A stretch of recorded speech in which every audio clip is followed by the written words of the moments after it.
energy forecast for Sunday, September 17th. So today we have the moon in Libra again all day. We will see the moon go void, of course, at 9:06 p.m. Eastern Standard Time, and we will be moving into Scorpio energy very early on Monday morning. So there are 10 different aspects here today, 9 of them going to involve the moon. The moon in Libra going to interact with Saturn, who is retrograde in Pisces energy in not the nicest way. This particular aspect is definitely going to illuminate for us a little bit of the funk, a little bit of a negative narrative, a little bit of a beat down of self, if you will, all in the purpose of us building ourselves back up in a much better way.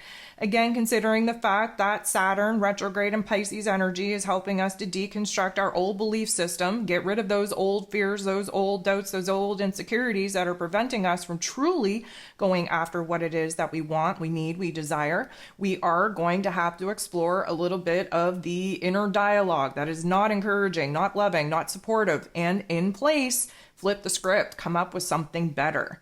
Now, Venus, the goddess of love, beauty, worth, pleasure, and money, who is in Leo energy, the heart and soul of the zodiac, who is still in her post-retrograde shadow period until October 8th, is going to get into the boxing ring and square off with Jupiter. Jupiter is the planet of growth, expansion, beliefs, abundance, and blessings, who is retrograde in Taurus energy. Again, Venus rules over the Taurus energy that Jupiter is currently in.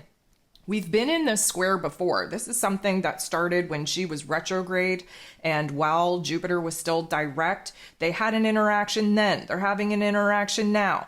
And what this has been doing, because it's a very slow transit, Jupiter moves very, very slow. We've been in this square, which is really over exaggerating our emotions, over exaggerating our, let's say, ability to clearly define what it is that our heart is asking us to pursue. Now, this may illuminate where it is that we have too big of expectations for ourselves, for the people in our world. Maybe it is just seeing where it is that we're overly dramatic with our feelings, where there's this want, need, desire, urgency, if you will, to just, fulfill ourselves, our pleasures, our desires. There is a huge emphasis on our relationship dynamics, mostly because Venus had a huge change of heart while she was retrograde. And now we're still just starting to piece things together. We don't know exactly what to do. We've been going through this process of trying to figure out who and what needs to stay, needs to go in our realm. But Jupiter's kind of over exaggerating things. He's putting the magnifying glass on things. And of course, we're in Virgo season, so we're supposed to be focusing in on the smaller details.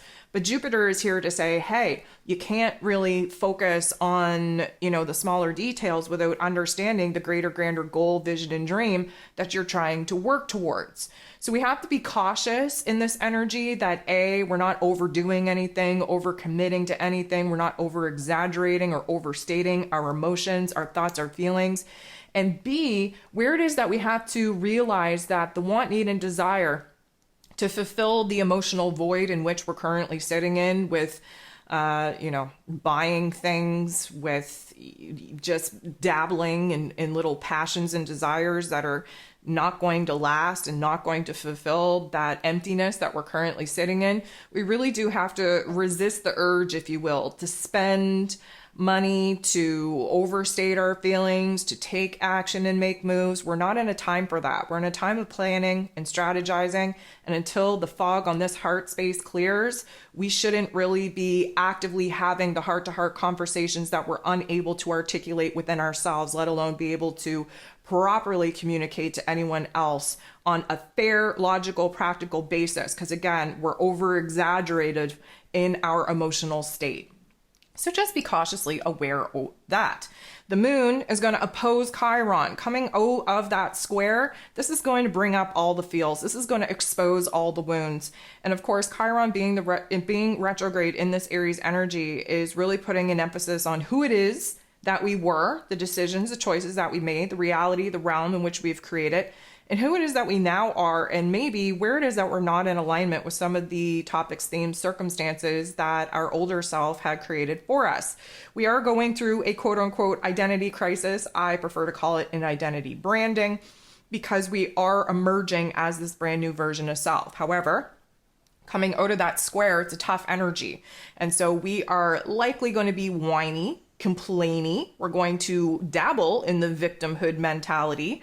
We're really going to see those emotional scales that the moon in Libra is trying to balance go all the way to the funky extreme for just a sec. Now, the moon is going to interact with Uranus, the Great Awakener, who is retrograde in Taurus energy, in such a way that's going to illuminate for us where the clarity is not here, where we do not see the possibility, the path, the direction to get out of this circumstance. It's going to really put the tunnel vision goggles on. Now, let me just remind you that sometimes we need to spiral. Sometimes we need to sit in a funk. Sometimes we need to go all the way to that dark place within us in order for us to have a new appreciation for the light, for the path, for the opportunities, for the direction in actually moving forward. Now, Uranus usually gives us an epiphany, an aha moment, but in this particular aspect, we're feeling a little bit more kind of closed-minded, a little bit more caught up in our feels than normal with Uranus's influence. And even more than that, we're just kind of overwhelmed with the lack of information and the lack of details that we need to feel informed to make a decision. The moon is then going to semi-square, again, another tension and conflict, with Mercury, the ruler of the mental plane, who just went direct.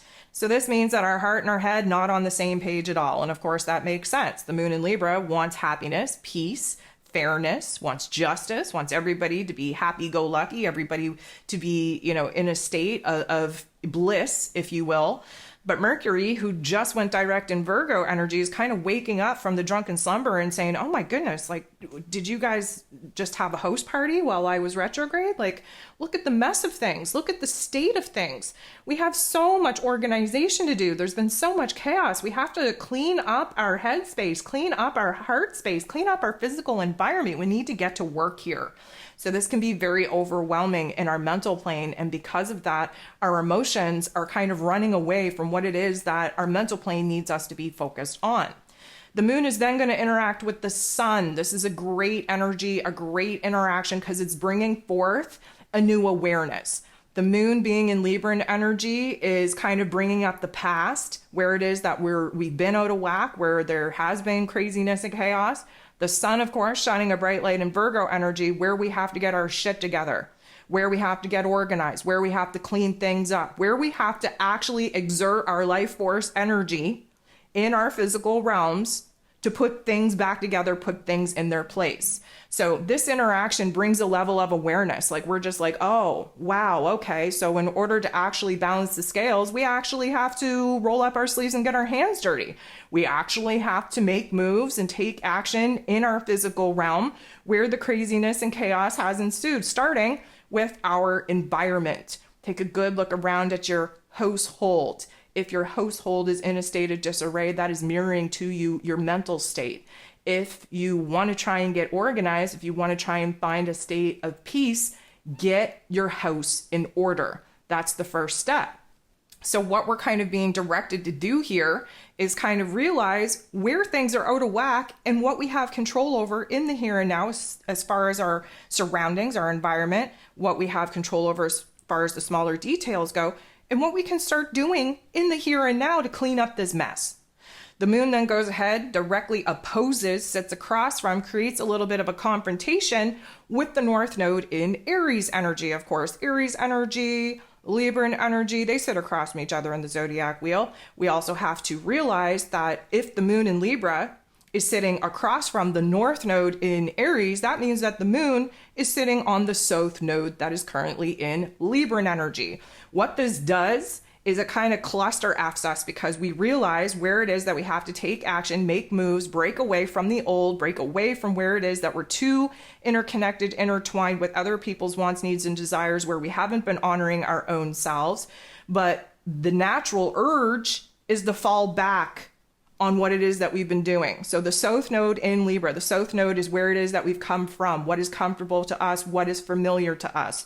The North Node is where we have to go, what we have to embody, what we have to embrace. That's in Aries energy, which is asking us to be a little bit more independent, be a little bit more aggressive, take the leadership role. But that means abandoning the people-pleasing characteristics, the crutch, if you will, that the Libran energy uses to depend on other people to show us what our goals, our visions, our dreams should be. There's a lot of putting our own wants, needs, and desires on the back burner in order to achieve the goal, the vision of the partnership, of the team, of the group. So that South node, the moon sitting on the South node, kind of has us reverting back to old ways of doing things, or gives us the urge to revert back to the old ways of doing things, especially running back to old relationships, running back to what is old, tried, tested, and true, running back to the comfort zone that obviously you've outgrown, that you need to make a change, that you need to break away from, but it's calling you back to what is old, tried, tested, and true.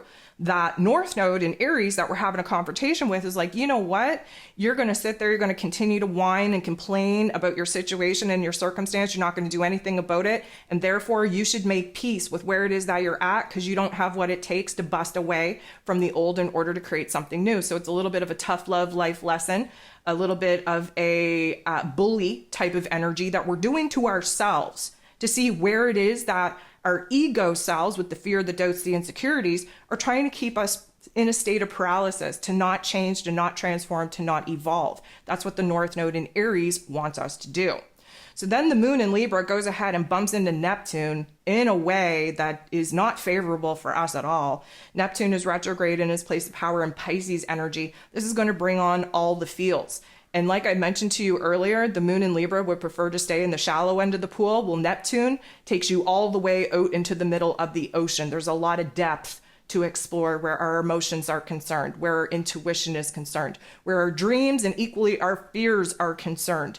And the moon in Libra, trying so hard to keep these, scales balanced, you're not going to stand a chance in hell up with Neptune's force. There is so much depth and emotion that we have to explore that the moon in Libra is having a hard time avoiding and staying away from. Now, this is going to illuminate for us, again, choice point.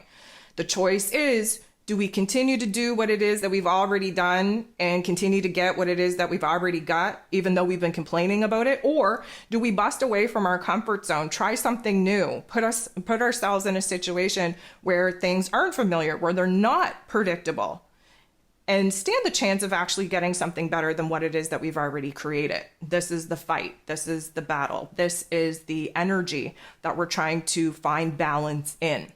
Now, the moon is going to go ahead and make a positive interaction with Venus. Venus rules over this Libran energy that the moon is in. This is a positive interaction, which means that, yes, we sat in the funk. Yes, we've been beating ourselves up. Yes, we've been tearing ourselves down. But finally, we realize what would make us happy. We realize what it is that we want, what we need, what we deserve, what we desire.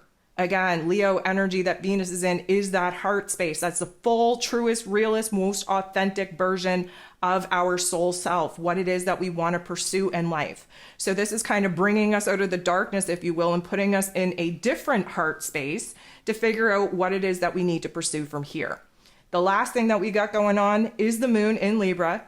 Very last moment before going void, of course, going to get in the boxing ring, square off, fight it out with Pluto. Pluto's the great transformer who is retrograde in Capricorn energy, trying to empower us from our pain and trauma stories. The moon in Libra hates this because Pluto needs us to go to the depths of our darkness, needs us to dive into the shadow realm. What does the moon in Libra want to do? Stay in the shallow end. What are we going to do? We're going to get in the boxing ring. We're going to try and hold our own. But chances are we're going to get a beat down in all the right ways in order for us to build ourselves up in a much more powerful way. This is going to show us what we have to take control of, where we have to boss up, where we have to kind of, I'm going to say, give ourselves a free pass, if you will, to kind of use our tough love life lessons, our storylines, our pain and our trauma as motivation, as inspiration to do better and to be better.